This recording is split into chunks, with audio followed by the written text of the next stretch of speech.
ಪರವಾಗಿ ಬಂದಿದೆ. ನಾನು ಇವತ್ತು ಏನಕ್ಕೆ ಹೇಳಕ್ಕೆ ಇಚ್ಛೆ ಪಡ್ತೀನಿ, ನಾನು ಎಲ್ಲರಿಗೂ ಏನು ಕೇಳ್ಕೊಳ್ಳೋಕೆ ಇಚ್ಛೆ ಪಡ್ತೀನಿ ಅಂದ್ರೆ, ಇವತ್ತಿನ ಸಂದರ್ಭದಲ್ಲಿ ನೀವು ಎಲ್ಲರೂ ಸೇರಿ ಸಮಾಜವನ್ನು ಒಗ್ಗೂಡಿಸ್ಬೇಕು, ಸಮಾಜಕ್ಕೆ ಸರಿಯಾದ ಒಂದು ಸಂದೇಶ ಕಳಿಸ್ಬೇಕು, ಮಾಹಿತಿ ಕೊಡಬೇಕು.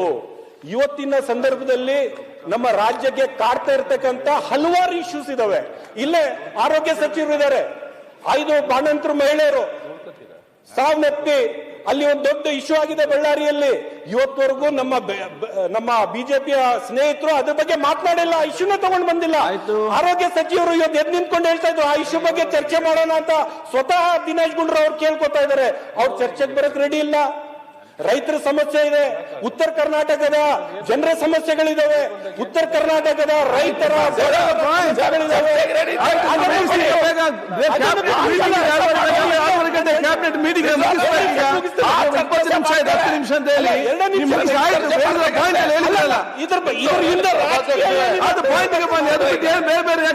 ಇದರಿಂದ ರಾಜಕೀಯ ಮುಗಿಸ್ತೇನೆ, ಒಂದೇ ನಿಮಿಷಕ್ಕೆ ಮುಗಿಸ್ತೇನೆ. ಪಾಯಿಂಟ್ ಇರಬೇಕು. ಅಲ್ಲ, ನಾನು ಏನ್ ಹೇಳಕ್ಕೆ ಇಚ್ಛೆ ಪಡ್ತಾ ಇದ್ದೀನಿ ಅಂದ್ರೆ, ಯಾವ ರೀತಿಯಲ್ಲಿ ಈ ಇಶ್ಯೂನ್ನು ಇಟ್ಕೊಂಡು ವ್ಯಾಪಕವಾಗಿ ಸದನ ಹೊರಗಡೆ ಕೂಡ, ಒಳಗಡೆ ಮಾತನಾಡ್ತಾ ಇದ್ರಿ ಓಕೆ, ಹೊರಗಡೆ ಕೂಡ ಜಾತ್ರೆಗಳು ನೀವು ತಗೊಂಡು, ರ್ಯಾಲಿಗಳು ತಗೊಂಡು, ಮುಸಲ್ಮಾನ್ ಸಮುದಾಯದ ವಿರುದ್ಧವಾಗಿ ನೀವು ಏನ್ ಭಾಷಣಗಳು ಮಾಡ್ತಾ ಇದ್ದೀರಿ. ಯಾಕಂದ್ರೆ ಈಗ ಮೈನಾರಿಟಿ ಮಿನಿಸ್ಟ್ರು ಈಗ ಮಾತನಾಡಿದ್ರು, ವಫ್ ಮಿನಿಸ್ಟರ್ ಜಮೀರ್ ಅಹಮದ್ ಖಾನ್ ಅವರು. ಬಿಜೆಪಿಯವರಿನ ಪ್ರಕರಣ ಮಾನ್ಯ ಅಧ್ಯಕ್ಷರೇ, 11 ಎಕರೆ ಸಂಬಂಧಪಟ್ಟ ಪ್ರಕರಣಕ್ಕೆ ಯತ್ನಾಳ್ ಅವರು 1200 ಎಕರೆ ಬಗ್ಗೆ ಎಕರೆ ಪ್ರಕರಣ ಅಂತ ಹೇಳ್ಬಿಟ್ರು. ಜನರಲ್ಲಿ ಆತಂಕ ಸೃಷ್ಟಿ ಮಾಡ್ಬಿಟ್ರು. ಅಲ್ಲ, ಒಂದ್ ನಿಮಿಷ, ಅಲ್ಲಿ ಇರ್ತಕ್ಕಂಥದ್ದು ಅವ್ರಿಗೆ ನೋಟಿಸ್ ಕೊಟ್ಟಿದ್ರು ವಫ್ ಅದಾಲತ್ ನಡೆಯುವಾಗ, ಅವ್ರು ಹೋಗಿಲ್ಲ. ಯಾಕೆ ಹೋಗಿಲ್ಲ? ಅಲ್ಲೇ ಹೋಗಿ ಫೈಟ್ ಮಾಡಬೇಕಾಗಿತ್ತು. ಅನ್ಯಾಯ ಆಗಿದ್ರೆ ರೈತರ ಪರವಾಗಿ ಆ ವಫ್ ಅದಾಲತ್ನಲ್ಲಿ ಅವರೊಬ್ಬ ಶಾಸಕರಾಗಿ ಅಲ್ಲಿ ಯಾಕೆ ಮಾತನಾಡಿಲ್ಲ? ಬೇರೆ ವೇದಿಕೆ ಸೃಷ್ಟಿ ಮಾಡಿ ಕೋಮುವಾದಿ ಭಾಷಣಗಳು ಮಾಡಿಕೊಂಡು ಒಂದು ಸಮುದಾಯನ ಒಂದು ವಿಲನ್ ತರ ಬಿಂಬಿಸ್ಬಿಟ್ರೆ ಸಮಾಜ ಒಗ್ಗೂಡ್ಸಕ್ಕಾಗುತ್ತಾ? ಸಮಾಜದಲ್ಲಿ ಶಾಂತಿ ಸಾಮರಸ್ಯ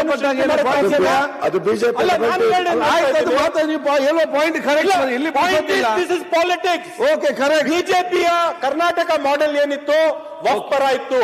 ಯಾವಾಗ ಕೇಂದ್ರ ಸರ್ಕಾರದಲ್ಲಿ ಆಯ್ತು, ಇವರು ಯೂಟರ್ನ್ ಮಾಡಿದ್ರು.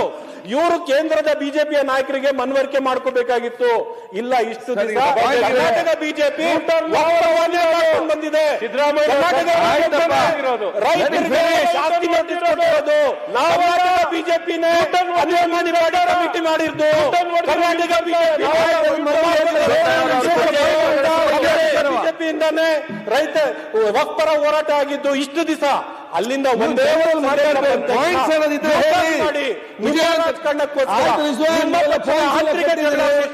ನೀವು ಬಗೆಹರಿಸ್ತಾ ಇದ್ರೆ ತಪ್ಪ ಸಾಮಾನ್ಯ ಅಧ್ಯಕ್ಷ. ಇದೊಂದು ರಾಜಕೀಯ ಬಿಟ್ರೆ ಇದರಲ್ಲಿ ಏನೂ ಇಲ್ಲ, ಯಾರಿಗೂ ತೊಂದರೆ ಆಗೋದಿಲ್ಲ. ನಮ್ಮ ಹೇಳಿ ನನ್ನ ಮಾನ್ಯ ಸಭಾಧ್ಯಕ್ಷರೇ, ವಕ್ಫ್ ವಿಚಾರದಲ್ಲಿ ಮಾನ್ಯ ವಿರೋಧ ಪಕ್ಷದ ನಾಯಕರು ಏನು 1995ರಲ್ಲಿ 2013ರಲ್ಲಿ ಆಗಿರ್ತಕ್ಕಂಥ ಒಂದು ತಿದ್ದುಪಡಿಗಳು, ಹಿಂದಿನ ಪ್ರಧಾನಮಂತ್ರಿಗಳು ಪಿ ವಿ ನರಸಿಂಹರಾವ್ ಅವರ ಕಾಲದಲ್ಲಿ ಆಗಿರ್ತಕ್ಕಂಥ ತಿದ್ದುಪಡಿ ಎಲ್ಲವನ್ನು ಕೂಡ ಸವಿಸ್ತಾರವಾಗಿ ಪ್ರಸ್ತಾಪ ಮಾಡಿದ್ದಾರೆ. 2-3 ಅಂಶಗಳನ್ನ ನಾನು ಈ ಸಂದರ್ಭದಲ್ಲಿ ಉಲ್ಲೇಖ ಮಾಡ್ತೇನೆ. ಇವತ್ತು ನಮ್ಮ ರಾಜ್ಯದಲ್ಲಿ ವಕ್ಫ್ ವಿಚಾರ ಏಕಾಏಕಿ ಕಳೆದ 2-3 ತಿಂಗಳಿಂದ ಚರ್ಚೆ ಬರೋದಕ್ಕೆ ಕಾರಣ ಏನು? ಕಾರಣ ಏನಪ್ಪಾ ಅಂತ ಹೇಳಿದ್ರೆ, ಕೇಂದ್ರ ಸರ್ಕಾರ, ದೇಶದ ಪ್ರಧಾನಮಂತ್ರಿ ನರೇಂದ್ರ ಮೋದಿಜಿಯವರು ಕೇಂದ್ರದಲ್ಲಿ ವಕ್ಫ್ ಕಾಯ್ದೆಯನ್ನ ತಿದ್ದುಪಡಿ ತರಬೇಕು ಅಂತಕ್ಕಂಥದ್ದು ಸದುದ್ದೇಶ ಇಟ್ಕೊಂಡು ಜಾಯಿಂಟ್ ಪಾರ್ಲಿಮೆಂಟರಿ ಕಮಿಟಿಯನ್ನ ರಚನೆ ಮಾಡಿ ದೇಶಾದ್ಯಂತ ಇದ್ರ ಬಗ್ಗೆ ಸಮಗ್ರ ಚರ್ಚೆ ಆಗಿ ಸೂಕ್ತವಾಗಿರ್ತಕ್ಕಂಥ ತಿದ್ದುಪಡಿ ಆಗಬೇಕು ಅನ್ನೋ ಒಂದು ಉದ್ದೇಶ ಇಟ್ಕೊಂಡು ಜಾಯಿಂಟ್ ಪಾರ್ಲಿಮೆಂಟರಿ ಕಮಿಟಿ ರಚನೆ ಆದಂತ ಸಂದರ್ಭದಲ್ಲಿ ಇವತ್ತು ರಾಜ್ಯದಲ್ಲೂ ಕೂಡ ಈ ವಕ್ಫ್ ವಿಚಾರ ಹೆಚ್ಚು ಸುದ್ದಿ ಆಗ್ತಾ ಇರ್ತಕ್ಕಂಥದ್ದು. ನಮ್ಮ ರಾಜ್ಯದಲ್ಲಿ ಹಿಂದೆಂದೂ ಕೂಡ ಈ ವಕ್ಫ್ ವಿಚಾರ ಎಷ್ಟೊಂದು ಚರ್ಚೆ ಆಗಿರಲಿಲ್ಲ.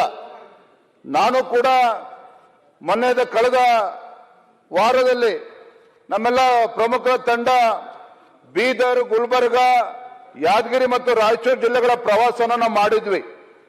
ಬೀದರ್ ಜಿಲ್ಲೆನೇ ಒಂದು ಉದಾಹರಣೆ ಕೊಡ್ತೇನೆ.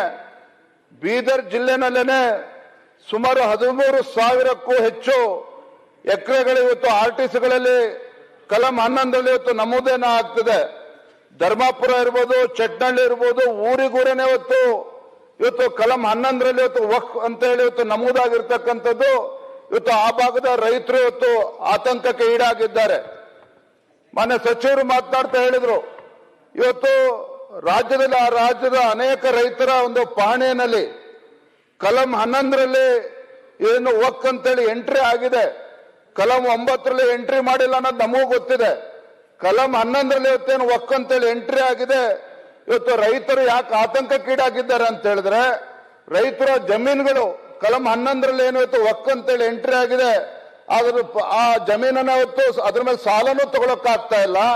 ಆ ಜಮೀನನ್ನ ಇವತ್ತು ಮಾರದೇ ಇರ್ತಕ್ಕಂಥ ಪರಿಸ್ಥಿತಿನೂ ಕೂಡ ಇವತ್ತು ರಾಜ್ಯದಲ್ಲಿ ನಿರ್ಮಾಣ ಆಗಿದೆ. ನಾನು ಇವತ್ತು ಹೇಳ್ತಕ್ಕಂಥ ಪ್ರಮುಖ ವಿಚಾರ, ಇವತ್ತು ರಾಜ್ಯದಲ್ಲಿ ಯಾಕೆ ಏಕಾಏಕಿ ಕಳೆದ 2-3 ತಿಂಗಳಿಂದ ಚರ್ಚೆ ಆಗ್ತಾ ಇದೆ. ಮಾನ್ಯ ಆಡಳಿತ ಪಕ್ಷದ ಸದಸ್ಯರು ಬಹಳ ಉದ್ವೇಗದಿಂದ ಕೆಲವು ಮಾತುಗಳನ್ನು ಹೇಳಿದ್ರು.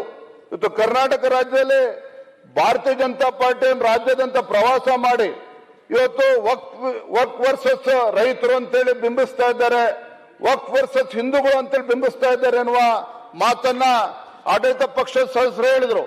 ಆದ್ರೆ ನಾನು ಇವತ್ತು ತಮ್ಮ ಮೂಲಕ ಒಂದು ಮಾತನ್ನು ಹೇಳೋದಕ್ಕೆ ಇಚ್ಛೆ ಪಡ್ತೇನೆ.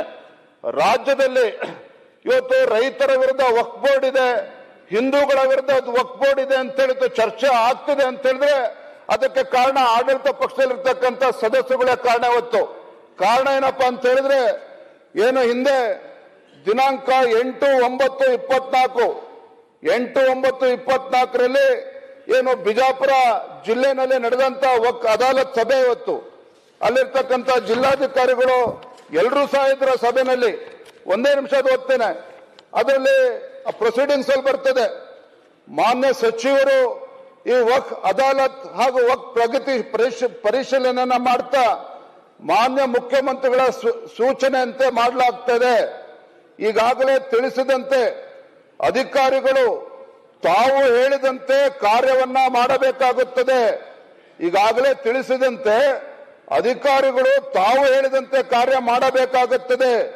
ಇಲ್ಲದೇ ಇದ್ದಲ್ಲಿ ಅಂತವರ ವಿರುದ್ಧ ಕ್ರಮವನ್ನ ಕೈಗೊಳ್ಳಬೇಕಾಗ್ತದೆ ಅಂತೇಳಿ ಮಾನ್ಯ ಸಚಿವರೇನಲ್ಲಿ ಜಿಲ್ಲಾಧಿಕಾರಿಗಳ ಮುಂದೆ ಅಧಿಕಾರಿಗಳಿಗೆ ಇವತ್ತು ಬೆದರಿಕೆ ಆಗ್ತಕ್ಕಂಥ ಕೆಲಸ ಏನು ಮಾಡಿದ್ದಾರೆ. ಅದರ ನಂತರದಲ್ಲಿ ಇವತ್ತು ರಾಜ್ಯದಲ್ಲಿ ವಕ್ಫ್ ಬಗ್ಗೆ ಚರ್ಚೆ ಆಗ್ತಾ ಇದೆ. ಇವತ್ತು ಎಲ್ಲಾ ಜಿಲ್ಲೆಗಳಿಗೆ ಪ್ರವಾಸ ಮಾಡಿ ಸಚಿವರು ಅವರ ನೇತೃತ್ವದಲ್ಲಿ ಆಗ್ತಾ ಇದೆ. ಮಾನ್ಯ ಆಡಳಿತ ಪಕ್ಷ ಸದಸ್ಯರು ಹೇಳಿದ್ರು, ಹಿಂದೆ ಬಿಜೆಪಿ ಸರ್ಕಾರ ಇದ್ದಾಗ ಸುಮಾರು 4,500 ಎಕರೆಗೂ ಹೆಚ್ಚು ರೈತರಿಗೆ ನೋಟಿಸ್ ಅನ್ನ ಕೊಟ್ಟಿದ್ರು ಅಂತೇಳಿ. ನಾವು ಅದನ್ನ ಅಲ್ಲಗಳೆತ್ತಾ ಇಲ್ಲ.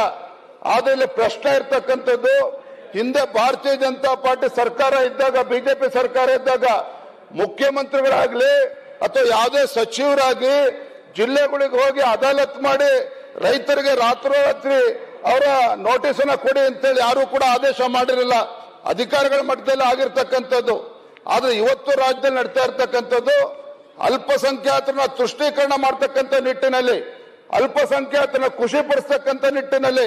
ನಾವೇನು ಅಲ್ಪಸಂಖ್ಯಾತ ವಿರೋಧಿಗಳು ಅಂತ ಹೇಳ್ತಾ ಇಲ್ಲ, ಆದ್ರೆ ಅಲ್ಪಸಂಖ್ಯಾತರನ್ನ ಖುಷಿ ಪಡಿಸಕ್ ಹೋಗಿ ಇವತ್ತು ರೈತರಿಗೆ ಬೀದಿಗೆ ತರ್ತಕ್ಕಂಥ ಕೆಲಸ ಮಾಡಿದ್ದಾರೆ ಅಂತ ಹೇಳಿದ್ರೆ ಅದು ರಾಜ್ಯ ಸರ್ಕಾರ ಇವತ್ತು ಹೊಣೆಯನ್ನು ಹೊತ್ಕೋಬೇಕಾಗ್ತದೆ. ಇವತ್ತು ರೈತರು ಇವತ್ತು ಕಂಗಾಲಾಗಿದ್ದಾರೆ. ಇವತ್ತು ವಕ್ಫ್ ವಿಚಾರದಲ್ಲಿ ಏನು ಕಲಂ 11ರಲ್ಲಿ ಇವತ್ತು ವಕ್ಫ್ ಅಂತೇಳಿ ನಮೂದಾಗಿದೆ.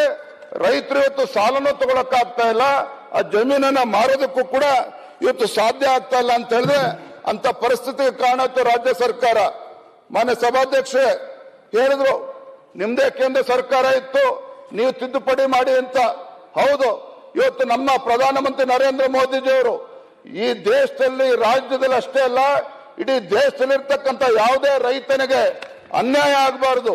ಇವತ್ತು ಏನಾಗ್ತದೆ, ನಮ್ಮ ರಾಜ್ಯದಲ್ಲಿ ಸಾವಿರಾರು ವರ್ಷಗಳ ಇತಿಹಾಸ ಇರ್ತಕ್ಕಂಥ ಇವತ್ತು ದೇವಸ್ಥಾನಗಳು, ಮಠಮಾನ್ಯಗಳಿಗೂ ಕೂಡ ಇವತ್ತು ನೋಟಿಸ್ ಕೊಡ್ತಕ್ಕಂಥ ಕೆಲಸ ಆಗ್ತಾ ಇದೆ. ಹಾಗಾಗಿ ಪ್ರಧಾನಮಂತ್ರಿಗಳು ಕರ್ನಾಟಕ ರಾಜ್ಯ ಅಷ್ಟೇ ಅಲ್ಲ, ಇಡೀ ದೇಶದಲ್ಲಿರ್ತಕ್ಕಂಥ ಯಾವುದೇ ರೈತನಿಗೆ, ಯಾವುದೇ ಮಠಮಾನ್ಯಗಳಿಗೆ, ಯಾವುದೇ ದೇವಸ್ಥಾನಗಳಿಗೆ, ಹಿಂದೂಗಳಿಗೆ ಯಾರಿಗೂ ಕೂಡ ಅನ್ಯಾಯ ಆಗಬಾರ್ದು ಅಂತೇಳಿ ಇವತ್ತು ಕೇಂದ್ರದಲ್ಲಿ ತಿದ್ದುಪಡಿ ತರ್ತಕ್ಕಂಥ ಕೆಲಸ ಆಗ್ತಾ ಇದೆ. ರಾಜ್ಯ ಸರ್ಕಾರ ರಾಜ್ಯ ಸರ್ಕಾರ ನಿಜವಾಗ್ಲೂ ಕೂಡ ಪ್ರಾಮಾಣಿಕರಿದ್ರೆ ಅದಕ್ಕೆ ಸಂಪೂರ್ಣವಾಗಿ ಬೆಂಬಲ ಕೊಡಬೇಕಾಗ್ತದೆ. ಏನಾಗ್ತದೆ ಅದು ತಿದ್ದುಪಡಿ ಆದ್ರೆ ಕೇಂದ್ರ ಸರ್ಕಾರ ಇವತ್ತೇನು ತಿದ್ದುಪಡಿ ತರಬೇಕು ಅಂತ ಆಲೋಚನೆ ಮಾಡ್ತಾ ಇದೆ. ವಕ್ ಆಸ್ತಿಗಳ ಹಕ್ಕುಗಳ ತೀರ್ಮಾನ ವಕ್ ಮಂಡಳಿಯ ಬದಲಾಗಿ ಇವತ್ತು ಜಿಲ್ಲಾಧಿಕಾರಿಗಳು ರಾಜ್ಯ ಕಂದಾಯ ಇಲಾಖೆಗೂ ಕೂಡ ಅದರಲ್ಲಿ ಜವಾಬ್ದಾರಿ ಬರ್ತದೆ. ಇವತ್ತು ವಕ್ತ್ ಅಂತಂದ್ರೆ ಅವ್ರಿಗೆ ಪರಮಾಧಿಕಾರ ಸಿಕ್ಕಿರ್ತಕ್ಕಂಥದ್ದು. ಅದರ ಇದು ರಾಜ್ಯದಲ್ಲೂ ಕೂಡ ಅನಾಹುತ ಆಗ್ತದೆ, ದೇಶದಲ್ಲೂ ಕೂಡ ಅನಾಹುತ ಆಗ್ತದೆ. ಇದನ್ನ ತಪ್ಪಿಸ್ಬೇಕು ಅಂತೇಳಿ ಇವತ್ತು ಕೇಂದ್ರದಲ್ಲಿ ಇವತ್ತು ತಿದ್ದುಪಡಿ ಮಾಡ್ತಕ್ಕಂಥ ಕೆಲಸ ಆಗ್ತಾ ಇದೆ. ಇವತ್ತೇನು ಉದ್ವೇಗದಲ್ಲಿ ಮಾತನಾಡ್ತಾ ಇದ್ದಾರೆ. ನಾವು ಇವತ್ತು ಈ ಸದನದಲ್ಲಿ ಇವತ್ತು ಹೇಳೋದಕ್ಕೆ ಇಚ್ಛೆ ಪಡ್ತಾನೆ. ಇವತ್ತು ರಾಜ್ಯ ಸರ್ಕಾರದ ನಡವಳಿಕೆಯಿಂದ ರಾಜ್ಯ ಸರ್ಕಾರದ ನಡವಳಿಕೆ ನೋಡಿದ್ರೆ ಇವರೇನು ಹಿಂದೂಗಳು ಅಥವಾ ಯಾರು ಮತಗಳೇ ಬಂದಿಲ್ಲ, ಅಲ್ಪಸಂಖ್ಯಾತರ ಮತಗಳಿಂದನೇ ಇವತ್ತು ರಾಜ್ಯದಲ್ಲಿ ಅಧಿಕಾರಕ್ಕೆ ಬಂದಿದ್ದೇವೆ ಅಂತ ಹೇಳಿ ಆ ಭ್ರಮೆಯಿಂದ ಇವತ್ತು ಸರ್ಕಾರ ನಡೆಸ್ತಾ ಇದ್ದಾರೆ. ಹಾಗಾಗಿ ನಾನು ಇವತ್ತು ತಮ್ಮ ಮೂಲಕ ಮಾನ್ಯ ಮುಖ್ಯಮಂತ್ರಿಗಳಿಗೆ, ಮಾನ್ಯ ಸಚಿವರಿಗೆ ನಾನು ಆಗ್ರಹವನ್ನ ಮಾಡ್ತೇನೆ. ನೀವು ನಿಜವಾಗ್ಲೂ ಕೂಡ ಪ್ರಾಮಾಣಿಕರಿದ್ರೆ ನಾವೇನು ಅಲ್ಪಸಂಖ್ಯಾತರಿಗೆ ಅನ್ಯಾಯ ಮಾಡಬೇಕು, ಮತ್ತೊಬ್ಬರಿಗೆ ಅನ್ಯಾಯ ಮಾಡಬೇಕು ಅಂತಲ್ಲ. ನೀವು ಅಲ್ಪಸಂಖ್ಯಾತರಿಗೆ ಅನ್ಯಾಯ ಮಾಡಲ್ಲ ಅಂತ ನಮಗೂ ಗೊತ್ತಿದೆ. ಅಲ್ಪಸಂಖ್ಯಾತರಿಗೆ ಅನ್ಯಾಯ ಮಾಡೋದಿಲ್ಲ ಅಂತ ಹೇಳಿದ್ರೆ ಈ ರಾಜ್ಯಕ್ಕೆ ನಾಡಿಗೆ 2 ತುತ್ತು ಅನ್ನವನ್ನ ಕೊಡ್ತಕ್ಕಂಥ ರೈತನಿಗೂ ಕೂಡ ಅನ್ಯಾಯ ಆಗಬಾರದು. ಸಾವಿರಾರು ಇತಿಹಾಸಗಳು ಇರ್ತಕ್ಕಂಥ ದೇವಸ್ಥಾನಗಳು, ಮಠಮಾನ್ಯಗಳು ಕೂಡ ಇವರ ನೇತೃತ್ವದಿಂದ ಅನ್ಯಾಯ ಮಾಡಕ್ ಕೊಟ್ಟಿದ್ದಾರೆ. ಅದಕ್ಕೂ ಕೂಡ ಕುಮ್ಮಕ್ ಕೊಡ್ತಕ್ಕಂಥ ಕೆಲಸ ರಾಜ್ಯ ಸರ್ಕಾರ ಮಾಡಕ್ ಕೊಟ್ಟಿದೆ. ಅದನ್ನ ಮಾಡಬಾರ್ದು. ಹಾಗಾಗಿ 1973-74 ಗೆಜೆಟ್ ನೋಟಿಫಿಕೇಶನ್ ಏನಿದೆ ಅದು ವಿಡ್ರಾನು ಆಗಬೇಕು.